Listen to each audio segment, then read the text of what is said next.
Ya, puji Tuhan. Luar biasa pagi hari ini ya. Kita semua dikumpulkan oleh Tuhan. Saya percaya ketika Tuhan kumpulkan setiap kita, Tuhan juga akan memberikan tuntunan buat setiap kita. Ya, Bapak Ibu dikasih Tuhan, kita sekali lagi mau belajar tentang kebenaran firman Tuhan. Saya minta Bapak Ibu sekalian konsentrasi. Kita akan menerima tuntunan Tuhan. Sebab saya percaya ketika Tuhan memberikan tuntunan buat setiap kita, itulah yang kita butuhkan di dalam hidup kita. Kita tidak bisa berjalan sendiri. Saya sering kali ingatkan Bapak Ibu, kita tidak mampu berjalan sendiri. Kita perlu Tuhan, tuntunan Tuhan di dalam hidup kita. Kalau kita berjalan sendiri, kita takutnya akan menjadi pribadi yang tersesat dan tidak punya arah. Tetapi saya mau pagi hari ini kita sama-sama belajar benar firman Tuhan. Kita akan keluarkan Alkitab kita di dalam Alkitab kita buka di dalam Yohanes 15 ayat yang ke-16. Ini ayat yang favorit yang saya mau ulang kembali kepada Bapak Ibu sekalian supaya kita semakin mengerti apa yang dimaksud dengan Tuhan di dalam ayat ini ya.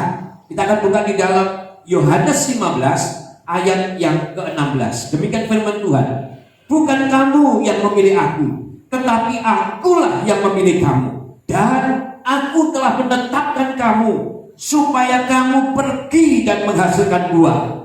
Dan buahmu itu tetap, supaya apa yang kamu minta kepada Bapa dalam namaku diberikannya kepadamu. Ayat ini sekali lagi mengingatkan kepada setiap kita, Bapak, Ibu, Saudara dan saya itu adalah umat-umat yang dipilih oleh Tuhan. Dan ketika kita dipilih oleh Tuhan, Bapak, Ibu, Saudara dan saya, firman Tuhan mengatakan bukan kamu yang memilih aku, tetapi sesungguhnya Tuhan sendiri yang sudah memilih Bapak, Ibu, Saudara dan saya. Ini adalah merupakan satu anugerah yang besar buat setiap kita. Dan di dalam firman ini mengatakan, aku telah menetapkan kamu supaya apa saudara? Kamu pergi dan menghasilkan buah. Ya, seringkali saya katakan kita sebagai orang percaya tidak akan berhenti cuma sebagai orang percaya, tetapi kita mau berbuah. Dan kemarin kita juga sudah belajar bahwa sesungguhnya hidup itu ditentukan dengan kualitas hidup kita. Ini yang penting. Bukan berapa lama atau pendeknya kita hidup, tetapi seberapa berkualitasnya kita ketika kita hidup. Ini yang penting di dalam hidup kita. Karena ketika kita menjadi pribadi-pribadi yang berkualitas, saya percaya kita bisa menunjukkan bahwa sesungguhnya Kristus ada di dalam hidup saudara. Nah, saya mau sekali lagi mengingatkan kepada Bapak Ibu bahwa ketika kita meresponi panggilan Tuhan, nah atas hidup setiap kita, ketika firman ini disampaikan dan kita responi, sesungguhnya saya mau katakan kita disebut sebagai orang-orang percaya. Amin. Ketika kita meresponi panggilan Tuhan di dalam firman ini, kita adalah orang-orang percaya. Dan menjadi orang percaya sesungguhnya saya katakan adalah anugerah terbesar dalam hidup saudara.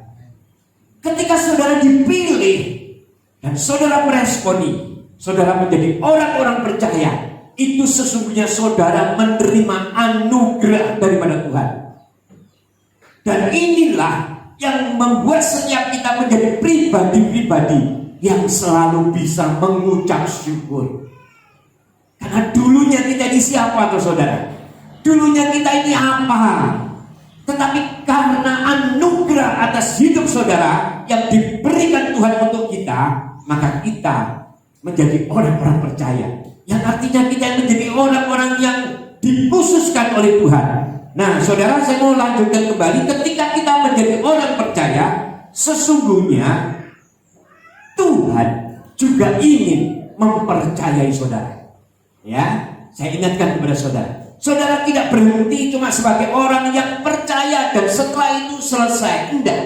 Tetapi sesungguhnya ketika kita menjadi orang-orang percaya, Tuhan juga ingin mempercayai saudara. Oh, siap ya pagi hari ini saya katakan. Bukan sekedar kita percaya, tetapi Tuhan mempercayai setiap saudara-saudara dan saya. Jadi saudara dan saya janganlah cuma menjadi orang yang percaya, saudara.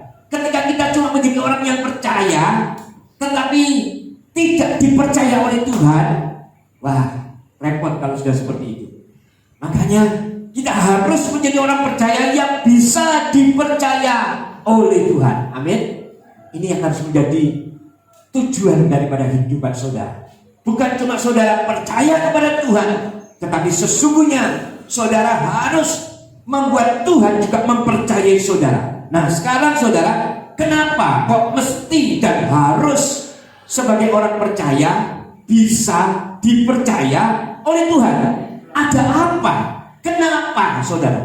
Kita harus selidiki pada pagi hari ini. Saya mau membukakan kepada saudara supaya kita ini bisa mengerti. Nah saudara perhatikan saudara, menjadi orang percaya yang dapat dipercaya Tuhan, saya mau katakan sesungguhnya mendapatkan dua hak yang penting yang saudara dapatkan ketika saudara benar-benar menjadi orang percaya yang dipercaya oleh Tuhan. Ada dua hak yang penting dan mendasar, bahkan saya katakan mutlak dalam hidup saudara, yang harus saudara punya. Karena inilah tujuan kita saudara. Jangan cuma sebagai orang percaya yang tidak dipercaya oleh Tuhan. Ketika kita menjadi orang percaya yang dipercaya oleh Tuhan, Tuhan katakan ada dua hak yang saudara dapat, ada dua yang saudara akan dapat, dan ini merupakan hak yang mendasar daripada setiap kita. Ya, kita lihat di dalam 1 Samuel 3 ayat yang ke-19. 1 Samuel ini contoh saudara ya. Saya contoh yang saudara bisa lihat. 1 Samuel 3 ayat yang ke-19. Demikian firman Tuhan. Dan Samuel makin besar dan Tuhan menyertai dia, dan tidak ada satupun dari firman-Nya itu yang dibiarkannya gugur. Ini ayat 19. Kita pelajari dulu. Ternyata ketika kita menjadi umat-umat yang dipercaya oleh Tuhan, dikatakan di sini ada contoh, dan Samuel makin besar dan Tuhan apa saudara? Menyertai dia. Wow. Ternyata ketika kita menjadi orang percaya yang bisa dipercaya Tuhan, Tuhan itu akan menyertai kita. Ini yang pertama saudara ya. Saudara akan mendapatkan penyertaan daripada Tuhan. Ya, saudara bisa melihat beberapa hal, beberapa kasus. Kalau saudara mengatakan, iya aku percaya Yesus, tapi kok kenyataannya kehidupan seperti ini. Ada beberapa hal yang seolah-olah tidak ada pertolongan dari Tuhan. Nah coba saudara cek kembali. Sudahkah saudara menjadi orang percaya yang dipercaya oleh Tuhan? Karena orang percaya yang dipercaya Tuhan pasti ada penyertaan Tuhan. Ada penyertaan Tuhan. Ya. Saya katakan ini dahsyat saudara. Dahsyat luar biasa. Penyertaan Tuhan ini bukan cuma sekedar menyertai saudara. Saya katakan Tuhan itu bukan cuma sekedar menyertai yang artinya sebagai simpatisan. Bukan. Kemana saudara pergi dia menyertai. Bukan cuma seperti itu. Kemana saudara melangkah Tuhan sertai. Bukan cuma seperti itu. Penyertaan Tuhan itu bukan penyertaan yang pasif. Bukan penyertaan yang sekedar menyertai, mengikut, bahkan menjadi pengikut saudara. Enggak. Kita mau cek saudara ya, kita mau cek ya, gimana sikap Tuhan ketika Tuhan menyertai kehidupan saudara. Karena di dalam firman Tuhan mengatakan bahwa sesungguhnya penyertaan Tuhan itu sempurna atas hidup saudara. Bukan sekedar simpatisan, bukan sekedar mengikuti kemana saudara ikut. Tetapi sesungguhnya penyertaan Tuhan ini adalah penyertaan yang sempurna. Dan bahkan saya katakan penyertaan Tuhan ini yang menjadi jawaban atas setiap persoalan yang saudara sedang alami. Penyertaan Tuhan inilah yang penting yang harus saudara tahu. Dan saya mau bukakan saudara, kenapa saya katakan Tuhan itu bukan cuma sekedar sebagai orang yang menyertai saudara, sebagai simpatisan, bukan cuma sebagai penghibur saudara, tetapi Tuhan ini benar-benar menyertai saudara dan penyertaannya sempurna. Saya akan buktikan saudara. Kita lihat di dalam Keluaran 13 ayat yang ke-21. Keluaran 13 ayat yang 21. Ya, kita lihat ini kalau Tuhan menyertai kita. Yang pertama, saudara ya, dia mengatakan seperti ini.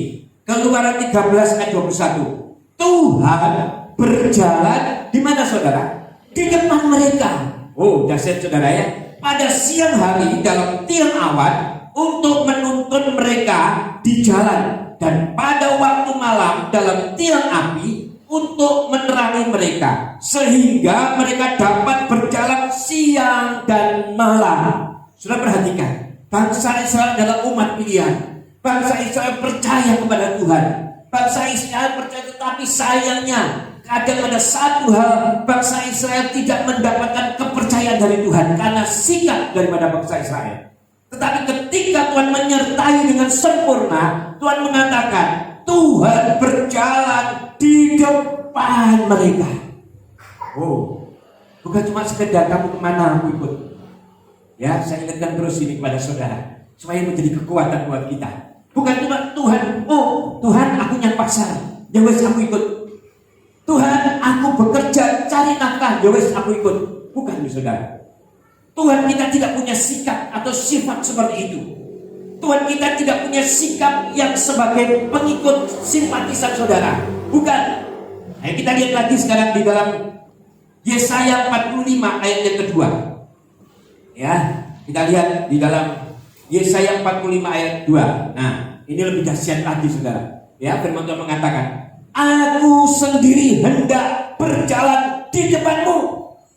Dan hendak apa saudara? Meratakan gunung-gunung. Wow, dahsyat saudara. Gunung-gunung persoalan, gunung-gunung sakit penyakit. Kalau Tuhan katakan, iya aku menyertai engkau, karena engkau adalah umat pilihanku yang aku percayai, maka aku akan berjalan di depanmu, dan aku akan meratakan gunung-gunung, hendak memecahkan pintu-pintu tembaga, dan hendak mematahkan palang-palang besi. Wow, dahsyat saudara. Ya, seperti tadi aku pujian kita sebelum firman. Kalau Tuhan sudah membuka pintu, mana ada yang bisa menutup? Kalau Tuhan sudah mengangkat saudara dan saya, tidak ada satupun yang merendahkan saudara.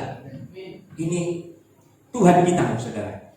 Ini Tuhan yang kita sembah. Tuhan yang punya bumi dan surga mengatakan seperti ini, dan terbukti di firman-Nya sudah dia akan lakukan. Jadi sekali lagi mau saya katakan, penyertaan Tuhan itu bukan sekedar simpatisan saja. Penyertaan Tuhan itu bukan sekedar menghibur saja, tetapi sesungguhnya dia menyertai dan bertanggung jawab. Dia berjalan di depan saudara. Saudara melangkah kemana, dia ada di depan. Makanya kadang ada beberapa kasus kita sebagai orang-orang percaya dibutuhkan apa saudara? Ketenangan. Tenang gitu loh saudara. Kalau orang Jawa ngomong ojo kemrungsung. Kemrungsung gak karu-karuan, malah gak karu-karuan saudara. Karena Tuhan sudah berperkara. Dia ada di depan kita. Dia sudah menolong kita. Dia sudah melakukan tugasnya. Tugas saudara cuma apa?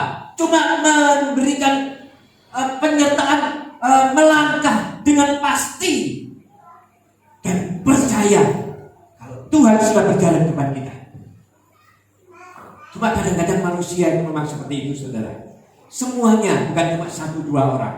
Semuanya, bahkan bangsa Israel, bangsa yang notabene sudah Tuhan katakan sebagai umat pilihanku, dan sudah mengalami begitu banyak mukjizat, sudah begitu banyak mengalami pertolongan Tuhan, masih juga melakukan hal yang tidak menyenangkan hati Tuhan.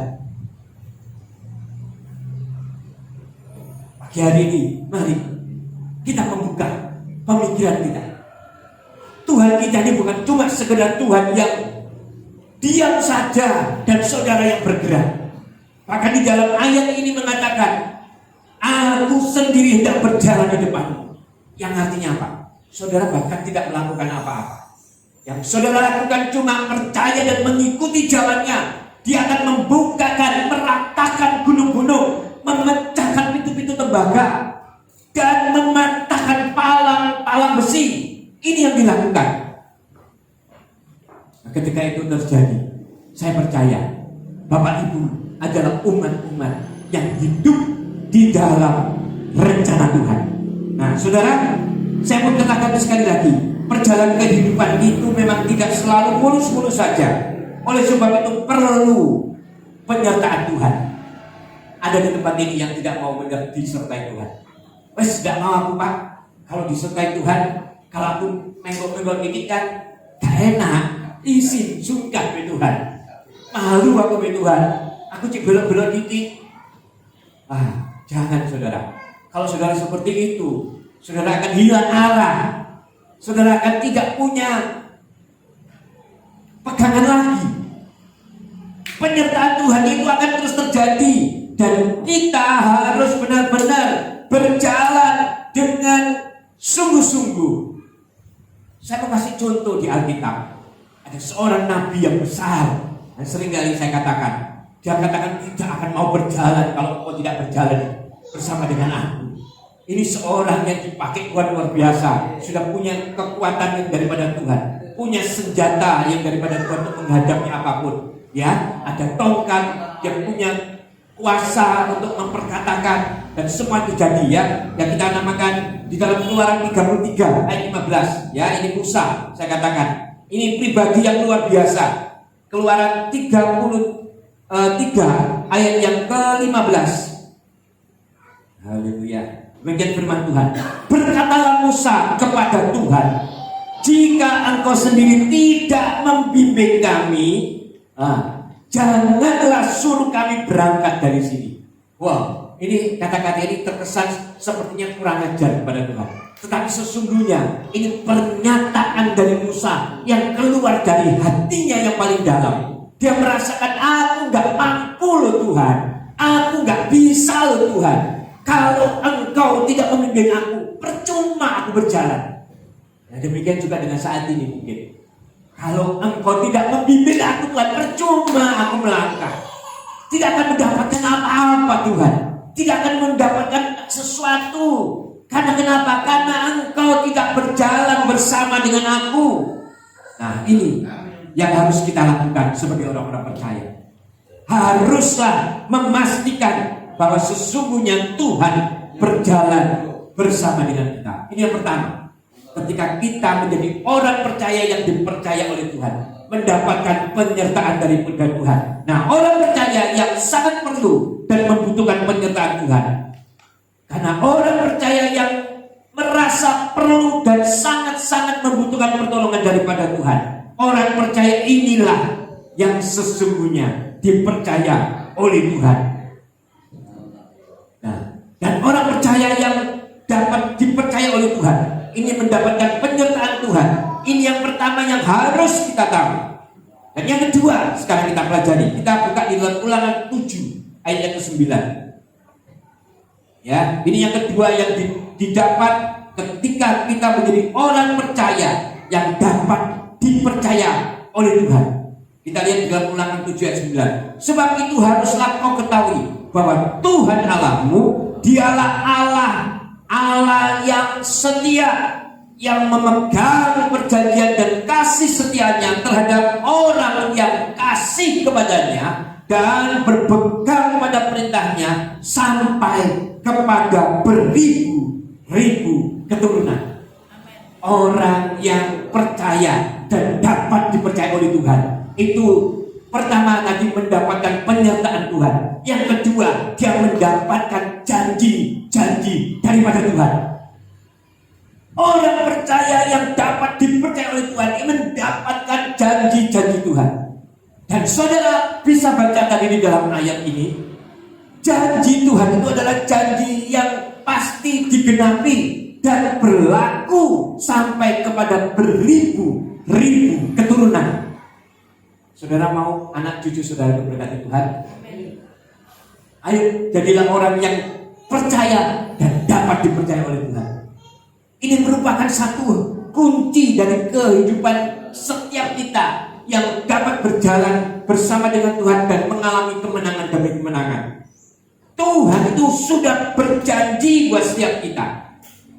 Dan firman ini mengatakan, dialah Allah yang setia. Allah yang setia, yang memegang perjanjian dan kasih setianya. Kita hidup sampai saat ini karena kasih Tuhan. Kita hidup sampai saat ini karena kemurahan Tuhan.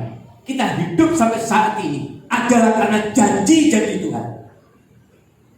Berbahagia saudara sebagai orang-orang percaya yang dapat dipercaya oleh Tuhan. janji Tuhan ya dan amin, berlaku terus bahkan sampai kepada anak cucu saudara. Ya, jadi sekali lagi janji Tuhan itu adalah janji yang tidak dapat diingkari. Ini luar biasa loh saudara. Kalau saudara punya janji, kadang-kadang masih bisa tergoda untuk tidak bisa genapi. Kalau sudah punya janji, kadang-kadang bisa kita mengalami lupa dan tidak melakukan janji kita. Bisa atau tidak bisa saudara? Bisa, karena kita manusia. Karena janji kita ini adalah janji yang keluar dari mulut. Yang firman Tuhan katakan mulut kita ini adalah lidah yang tidak bisa kita kontrol, yang harus kita berikan kekang, dan cuma firman Tuhan yang bisa mengekang lidah kita. Oleh sebab itu, ketika kita berjanji, kadang kita juga tidak bisa tepati. Tetapi kalau Tuhan yang berjanji, pasti akan digenapi. Seringkali saya katakan, begitu banyak yang Tuhan bisa kerjakan, begitu banyak yang Tuhan bisa lakukan, tapi satu hal yang dia tidak bisa lakukan, yaitu melupakan janji-janjinya. Ya, saya ingatkan kembali, bahkan firman Tuhan yang tertulis di Alkitab pun dikatakan apa? Perjanjian lama dan perjanjian baru. Yang artinya apa? Saudara, Bapa kita atau Tuhan kita adalah Tuhan yang sudah berjanji kepada saudara dan saya. Yang artinya ketika sudah berjanji berarti pasti digenapi. Amin. Karena sudah berjanji. Kalau belum berjanji, ya gak bisa ngomong. Tetapi Tuhan kita kan sudah berjanji. Gimana Pak buktinya? Di Alkitab. Makanya Alkitab dikatakan perjanjian lama dan perjanjian baru. Karena di dalam Alkitab inilah ada janji-janji Tuhan. Dan janji-janji Tuhan ini tidak bisa tidak digenapi. Dan janji-janji Tuhan ini adalah janji yang buat saudara dan saya ketika kita menjadi orang percaya yang dapat dipercaya oleh Tuhan. Nah sekarang bagaimana saudara supaya kita bisa menjadi orang percaya yang dapat dipercaya oleh Tuhan? Nah ini yang penting saudara ya. Bagaimana caranya supaya aku dapat menjadi orang percaya yang dapat dipercaya Tuhan, supaya aku beroleh penyertaan Tuhan, supaya aku beroleh janji-janji Tuhan. Ini dua hal penting yang saya katakan tadi, mendasar yang harus kita lakukan. Ayo kita buka di dalam 1 Korintus 4 ayat yang kedua. 1 Korintus 4 ayat yang kedua. Nah saudara, lihat, yang akhirnya dituntut dari pelayan-pelayan yang demikian ialah bahwa mereka ternyata dapat dipercayai. Saudara dan saya adalah pelayan-pelayan Tuhan, hamba-hamba Tuhan, amin. Ketika saudara mau bisa dipercaya oleh Tuhan, ternyata firman ini mengatakan haruslah kita menjadi pribadi-pribadi yang dapat dipercaya. Amin saudara. Ini adalah hal yang harus kita lakukan. Kita cuma bukan sekedar aku percaya kepada Tuhan, tapi bisa dipercaya enggak engkau? Dapat dipercaya enggak engkau? Kalau engkau dapat dipercaya, pasti engkau akan dipercaya. Nah contohnya seperti ini aja saudara. Saudara punya majikan atau punya bos. Bos itu adalah orang yang menghidupi saudara. Saudara ikut kepada bos itu. Ketika saudara percaya kalau bos itu bisa menghidupi saudara, tetapi saudara punya sikap sebagai orang-orang yang tidak bisa dipercaya. Bisa dipercaya gak sama bos saudara? Tidak akan. Iya toh? Kalau saudara hidup sebagai orang percaya, aku percaya bosku ini pasti memberikan aku kebutuhan setiap tanggal 30 atau 31 akhir bulan, aku pasti mendapatkan penghidupan, dapat berkat, dapat hasil dari pekerjaan. Tetapi apakah saudara bisa dipercaya oleh bos? Apa saudara bisa dipercaya oleh bos saudara? Kalau saudara mau dipercaya oleh bos, ya jadilah orang yang bisa dipercayai. Ini yang pertama saudara. Harus bisa menjadi seseorang yang bisa dipercaya oleh Tuhan. Ya, ternyata mereka dapat dipercayai. Ini firman Tuhan. Kalau saudara mau menjadi pelayan-pelayan yang akhirnya terus dituntut oleh Tuhan karena kita sudah mengikut Tuhan dan tahu kebenaran, dituntut untuk supaya kita dapat menjadi pelayan-pelayan yang dapat dipercaya. Ini yang harus kita lakukan, saudara ya. Nah, sekarang saya mau kasih tahu pada saudara, ketika seseorang menerima panggilan untuk menjadi orang percaya kepada Kristus, tentunya Tuhan tidak ingin saudara cuma berhenti seperti tadi saya katakan, sekedar menjadi orang yang percaya. Harus ada pertumbuhan, ada peningkatan. Dan ketika kita bertumbuh, ketika kita meningkat, itulah artinya kita pribadi yang bisa dipercaya oleh Tuhan. Bukan cuma percaya oleh Tuhan, setelah itu yang penting aku percaya Tuhan, yang penting aku yang gereja, yang penting aku memberikan persembahan, ya kalau dulu ya, yang penting aku memberikan persepuluhan kepada gereja. Lah, kamu datang ke gereja enggak, seperti aku memberikan semua, ya, atau mungkin aku melakukan sesuatu yang diperintahkan oleh firman Tuhan, tetapi sesungguhnya sikap kita bukan menjadi sikap sebagai orang-orang yang dapat dipercaya. Maka saya katakan, saudara akan mengalami yang namanya kegagalan, bahkan mengalami yang namanya putus asa, atau mengalami kekecewaan karena saudara tidak dipercaya lagi, tidak bisa menjadi orang percaya yang dipercaya oleh Tuhan. Nah, saudara, di dalam firman Tuhan di dalam Galatia 4 ayat yang ke-7, ya kita buka sekarang. Ini juga mengatakan seperti ini. Ketika kita menjadi orang percaya yang terus bertumbuh, yang terus mengalami pertumbuhan pengenalan akan Tuhan, maka sesungguhnya kita mengalami peningkatan. Nah, ketika kita mengalami peningkatan inilah yang artinya kita ini menjadi orang percaya yang dapat dipercaya. Kita meningkat terus. Dan firman Tuhan katakan di Galatia 4 ayat 7, jadi kamu bukan lagi anak, bukan lagi hamba, melainkan anak. Jikalau kamu anak, maka kamu juga adalah ahli waris oleh Allah. Nah, ketika saudara menjadi orang-orang percaya yang dapat dipercaya, maka saudara adalah anak yang juga mempunyai ahli hak atau waris, adalah ahli waris daripada apa yang Tuhan punya. Ini yang harus kita tahu, saudara ya. Nah, terus mengalami peningkatan. Maka sekali lagi, ketika kita menjadi orang yang percaya dan dapat dipercaya, caranya adalah yang pertama, kita hendaklah menjadi orang percaya yang dapat dipercaya. Dan yang kedua, saudara, ketika kita menjadi orang percaya, ya, kita lihat ketika kita menjadi orang yang percaya, caranya bagaimana? Kita lihat dalam Mazmur 109 ayat yang ke-30. Mazmur 109 ayat yang ke-30. Aku hendak bersyukur sangat kepada Tuhan dengan mulutku, dan aku hendak memuji-muji Tuhan di tengah-tengah orang banyak. Yang harus kita lakukan, sikap hidup kita. Yang pertama tadi, haruslah menjadi pribadi yang dapat dipercaya. Yang kedua, hendaklah kita menjadi pribadi yang suka dan senang dan hobi dan menjadi habit, ya, menjadi kebiasaan dalam hidup kita. Ada sebagai pribadi-pribadi yang suka memuji-muji Tuhan, bukan memuji-muji manusia, tetapi memuji-muji Tuhan. Tuhan Allah yang berkuasa di bumi dan di surga. Tuhan bisa melakukan segala perkara, tetapi Allah tidak pernah memaksa saudara untuk memuji-muji Dia. Tetapi ketika saudara memuji-muji Tuhan, maka Tuhan akan tersenyum dan melihat saudara adalah pribadi yang layak untuk dapat dipercaya. Ini yang luar biasa, saudara. Ya, lakukan ini, saudara. Ya, maka kita lihat, saudara, di dalam Mazmur 145 ayat 21. Mazmur 145 ayat yang 21, demikian firman Tuhan.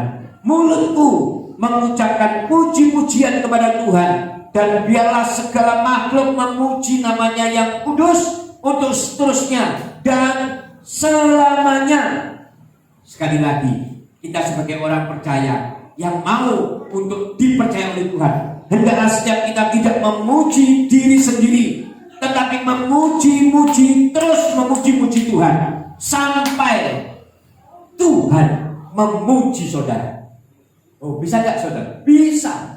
Kalau saudara memuji-muji Tuhan terus, ada satu titik Tuhan akan memuji saudara. Kita lihat dalam 2 Korintus 10 ayat 18. 2 Korintus 10 ayat yang ke-18. Nah, saudara lihat. Sebab bukan orang yang memuji diri yang tahan puji, melainkan orang yang dipuji Tuhan. Yang artinya berarti Tuhan itu bisa memuji saudara. Kalau saudara menjadi orang yang suka memuji-muji Tuhan, memuji terus, memuji-muji Tuhan, berarti saudara menjadi pribadi yang dapat dipercaya oleh Tuhan. Maka ada di dalam satu titik Tuhan akan memuji saudara. Ya, memuji terus, memuji terus.